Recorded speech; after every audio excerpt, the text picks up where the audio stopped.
Good evening friends. GST platform के YouTube channel में आप सभी का स्वागत है। जी हाँ फ्रेंड्स, काफी लोगों की ये क्वेरी आ रही है कि टेबल नंबर 8 जो जीएसटीआर 9 18-19 का फाइलिंग होना है, उसका कॉलम नंबर ए जो फिगर दिखा रहा है वो फिगर और जो टेबल 8A का डाउनलोड करने का ऑप्शन दिया गया है जिसके अंदर एक्सेल सीट में टेबल 8A डिटेल्स डाउनलोड होती हैं, उस फिगर में डिफरेंस क्यों आ रहा है और उसे कैसे रिकंसाइल कर सकते हैं। जीएसटीआर 9 और 9C से रिलेटेड जो ऑनलाइन ट्रेनिंग सेशन 20 सितंबर 2020 को ऑर्गेनाइज किया गया है, अगर आपने अभी तक इसमें रजिस्ट्रेशन नहीं कराया है तो इस नंबर पे कॉल करके आप रजिस्ट्रेशन करा सकते हैं।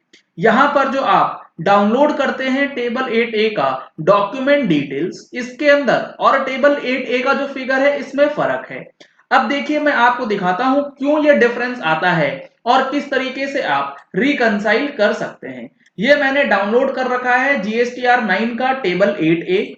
यहां पे आपके सामने टेबल 8A में ओपन करता हूं, यहां पे आप देखेंगे तो आईजीएसटी आपको दिखेगा 11,74,792 रुपए 86 पैसे का, जबकि सीजीएसटी और एसजीएसटी है 12,14,830 रुपए 85 पैसे और एसजीएसटी भी यही अमाउंट है। अब देखिए जब इसका आप डिटेल्स डाउनलोड करेंगे और डिटेल्स डाउनलोड करके चेक करेंगे तो आपके सामने कुछ फिगर्स जो हैं इस तरीके से दिखाई जाएंगी।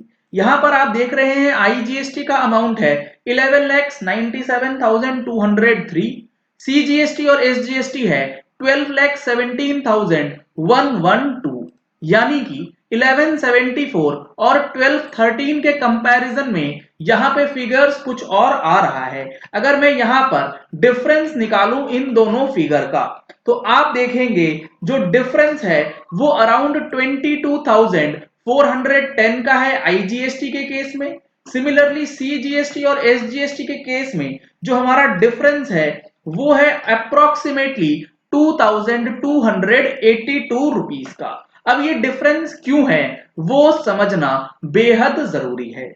इसके लिए आपको ये देखना होगा कि जीएसटी पोर्टल जो आपको टेबल 8A का डॉक्यूमेंट वाइज डिटेल देता है, इसके अंदर कुछ चीजें मेंशन करी गई हैं, जैसा कि reasons for non accounting of ITC है, इसमें है रिवर्स चार्ज डॉक्यूमेंट, पीओएस आपके सप्लायर्स स्टेट में होगा या फिर अमेंडमेंट हुआ होगा आपके इनवॉइसेस के अंदर। आइए प्रैक्टिकली मैं आपको दिखाता हूं ये डिफरेंसेस क्यों आ रहा है।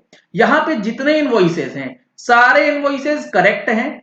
यहां पर जो रीजंस फॉर नॉन अकाउंटिंग है, अगर आपका ऐसा कोई डिफरेंस आए तो आपको करना क्या है, आपको जाना है रीजंस फॉर नॉन अकाउंटिंग में और यहां पर जितने भी फील्ड्स होंगे आप इसे सिलेक्ट कर लीजिए। सिलेक्ट करेंगे तो आपको यहां पर रीजंस दिखा दिया जाएगा, साथ ही साथ आईटीसी अवेलेबल में नो वाला सेक्शन जो है वो पॉपुलेट हो जाएगा। अब आप ऐसा कीजिए, इन इनवॉइसेस का जो टैक्स अमाउंट है उसे एड अप कर लीजिए। जब आप इन सारे अमाउंट को ऐड कर लेंगे यानी कि रिवर्स चार्ज डॉक्यूमेंट जब आप ऐड करेंगे तो आपको यहां पर टोटल दिखेगा 17,025 रुपए का, यानी कि 22,410 रुपए में 17,025 का इनवॉइसेस ऐसा है जो कि रिवर्स चार्ज के बेसिस पे आईटीसी आपने क्लेम किया होगा, यानी कि आपका सप्लायर एक ट्रांसपोर्टर है जिसने बिल्स अपलोड किए तो वो आपके 2A में तो रिफ्लेक्ट होगा, लेकिन 8A में वो ऑनलाइन डेटा जो है यहां पर इंक्लूड नहीं होगा।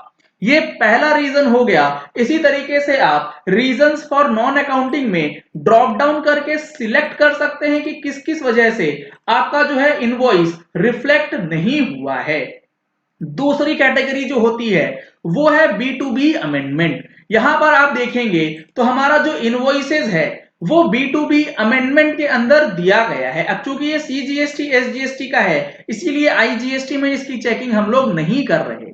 अब आपको देखना है अगला जो हमारा क्रेडिट नोट है। अगर कोई क्रेडिट नोट होगा तो B2B वाला टेबल और क्रेडिट नोट वाला टेबल, इस दोनों अमाउंट को जब आप नेट ऑफ करेंगे तो आपका अमाउंट जो है वो मैच करना चाहिए। अब यहां पे है 5385, तो 5385 का जो अमाउंट है, जो हमारा 22,000 का डिफरेंस था, उसमें से 17,000 का तो फर्क वो निकल गया जो हमारा था रिवर्स चार्ज का, और 5385 वाला डॉक्यूमेंट आपका वैसा है जो कि क्रेडिट नोट से रिलेटेड है। तो आप देखेंगे इस दोनों का जो टोटल बनेगा वो बनेगा 22,410, जो कि इससे मैच हो रहा है।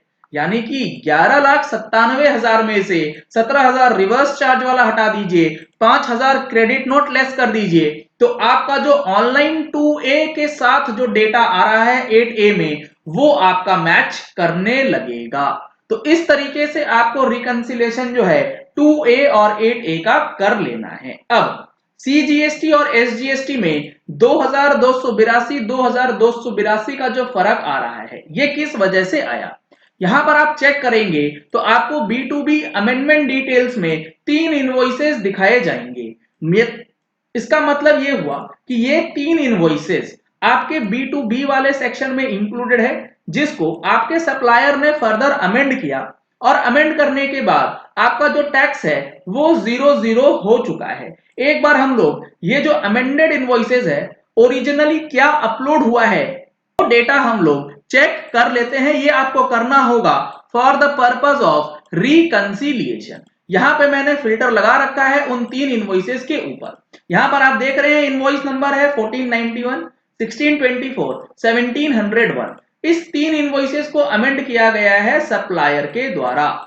यही 3 इनवॉइसेस आपको अमेंडमेंट वाले सेक्शन में दिखेगा, 1491, 1624 और 1701। इसका जो टैक्स अमाउंट है अगर आप इसका टोटल करेंगे तो आपको पता लगेगा ये 2281 रुपए के आसपास जितने का डिफरेंस है उतने का ही अमाउंट अमेंड किया गया है। यानी कि जो आपका ऑनलाइन 2A है वो B2B और B2B अमेंडमेंट इस दोनों को नेट ऑफ करने के बाद दिखाएगा। तो आप जब रिकंसिलेशन करें तो चारों टेबल्स का यूज करने के बाद ही रिकंसाइल्ड फिगर्स पे आप पहुंच पाएंगे, क्योंकि अमेंडमेंट जब हो जाती है तो जो डेटा अमेंडेड है उसी को ये पकड़ेगा for the purpose of calculation. और ये चीज यहां पर इन्होंने मेंशन भी कर रखी है, ITC availability on amendment documents. In case of documents which are amended, the actual values are displayed in B2BA and credit note and debit note amendment tables. However, the ITC would be available on differential values only, that is amendment value minus original value. जो amendment value है minus original value, यानी कि हमारे case में 0 minus 2282 negative figure का ITC available होगा, जो कि लेस हो जा रहा है।